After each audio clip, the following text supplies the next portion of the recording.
Hi, this is Kevin from MaximizingEcommerce.com. I help people start and grow e-commerce businesses. Value added taxes, or VAT, or VAT as it's sometimes referred to, can be very confusing. And in this video, I'm going to show you some resources as a seller who's looking to sell e-commerce on Amazon.com, for example, or Amazon.co.uk or Amazon.de, or somewhere basically expanding your business into one of the Amazon European marketplaces. So I'm going to talk a little bit in this video with some resources you can go to. Now, here's my disclaimer. I'm not an accountant. I'm not trying to provide any tax or legal advice here. I do highly recommend that you either talk to a professional or at least do your own research. But more than anything, I want to provide you with some good research to start with. Or some good resources, I should say. So first off, and I'll have a link down below, this is the VAT resources on Amazon's UK website. So if you're looking to sell on Amazon.uk or anywhere, this is in Europe, this would be a great place to start off with. So in case you're not understanding what VAT is, it took me a little while to understand this. VAT is basically, it's kind of like similar to what sales tax would be in the United States. The only difference is it's added at every step of the process. So as goods and services are created in the value chain, so to speak, so like the materials to make something or something is purchased from a supplier, all those steps in the chain, value-added tax is added on, whereas sales tax in the U.S., it's only added on when the end consumer purchases. That's probably one of the main distinctions. Although also what's different is with value-added tax, any tax as the business owner that you pay in, you subtract out with whatever your VAT liability is for whatever you sell. Now, what's good to know is in some cases, you're going to have to be registered for VAT, and VAT registration is by country. So within the countries of the European Union, some are going to want you to register and some won't. It's good to know because you want to be compliant on this, whether or not you are required to be. So what I've done here is really just pulled this up just to show you some basic tools to at least get your research started. So right here, it's basically showing us when to VAT register in the UK. So if you're in the US and you want to start with the UK, which I think is a great place to start because if anything, it's at least another English-speaking marketplace. So if you're a native English speaker, you don't have to worry about translating listings and things like that to at least get started. So I think the UK is a great place to at least start and get your feet wet in Europe. That's how I did it. It was first starting in the UK, and I'm now starting to expand into Germany. But you can look at these different scenarios here of whether or not your business is established in the UK. So it's an actual UK-based business, and you're a UK-based. Generally speaking, you'd be a UK resident. If your business is established in another EU country, so if you are from Germany, let's say, and you have a business that's set up in Germany, or if you're, let's say, like myself, and you have a business that's established outside of the EU, I ended up registering for VAT before I even stepped foot in the UK. So on that note, if I come over here to, there's a test you can take, which I think is helpful. Also, too, on this page, it goes into a little bit of depth. I won't spend a lot of time on that, of how VAT works, or VAT works. And there's a nice little graphic they've put together that you could print out or take a look at as it's loading. But basically, someone who's selling across their supply chain, how they're basically collecting and paying VAT and keeping their invoices and receipts along the way. And then, talks about like if they paid in more VAT than what they collected, if it was even, and if they owed in something. So something to take a look at on your own. Then what I think is especially helpful, though, is if I come down here, there's a few other resources. If you can click on external resources, it's got it here by country. So like, for example, if you wanted to register with the HMRC, which is the United Kingdom's equivalent of like the IRS, if you're a US based seller, it's Her Majesty's Revenue and Customs. I had to think about that there for a second, but it's very similar to, again, like the IRS. And if you do have to call them, they're very helpful. I found that to be the case.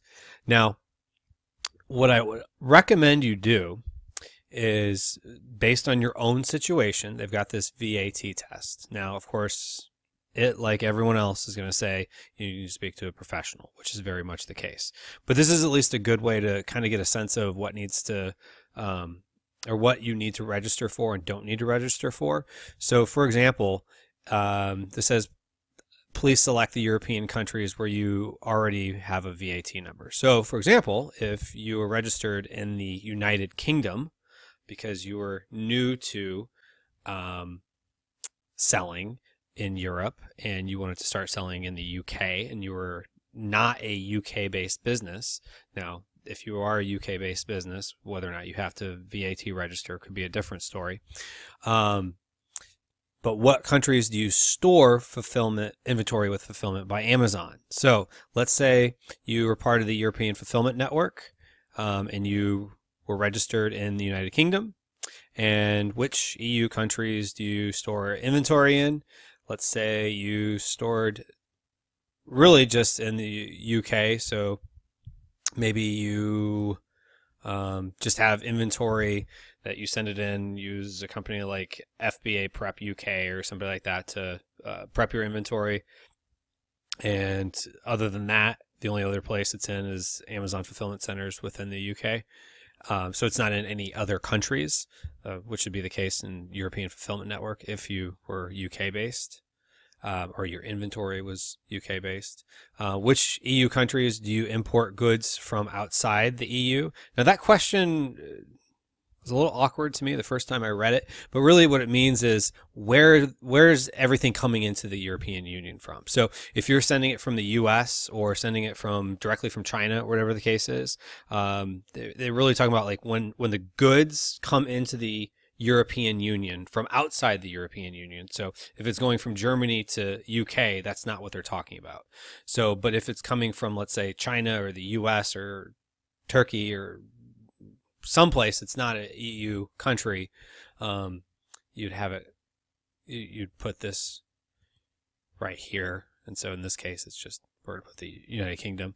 And then what European countries do you make sales to? So if you're hopefully making sales in the United Kingdom, if you've got the inventory there. Then also, let's say you're expanding into Germany. So you want to know, do you have to VAT register in Germany? So according to this, which I thought was a little confusing the first time I did it because you really have to go to the next page and it tells you. But it tells you the basics that here Germany would require sales based on this of 100,000 euros. And Great Britain would be 70,000 pounds. But that's not exactly the case. That's the way I took it the first time I did it. So this is really more just checking the box if your sales are above that. So let's say your sales have not yet reached 100,000 euros in Germany. Then you can come over here and it says basically, according to the information provided, that this would be the case where you would have to register and have liability in the United Kingdom for value-added tax, but you wouldn't have it in Germany. And that's based on the fact that all the inventory was being housed in the UK. So, for example, if you ended up doing like a multi-channel fulfillment or multi-channel inventory, I believe they call it, or pan-European, and let's say you also had inventory in Germany. So now let's see if that changes their answer. So we will still say the sales are below 100,000 euros in Germany just yet because you're just starting out there.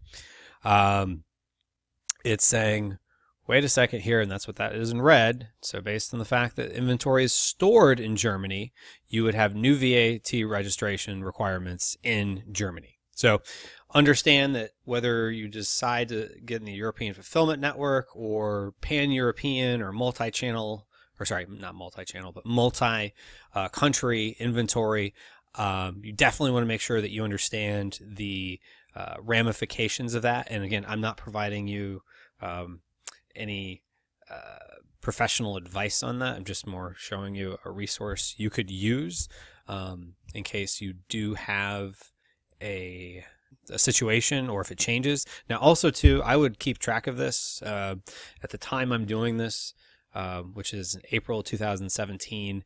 It's pretty well known that there's probably going to be some changes with the European Union as far as Brexit and Great Britain potentially coming out when that happens.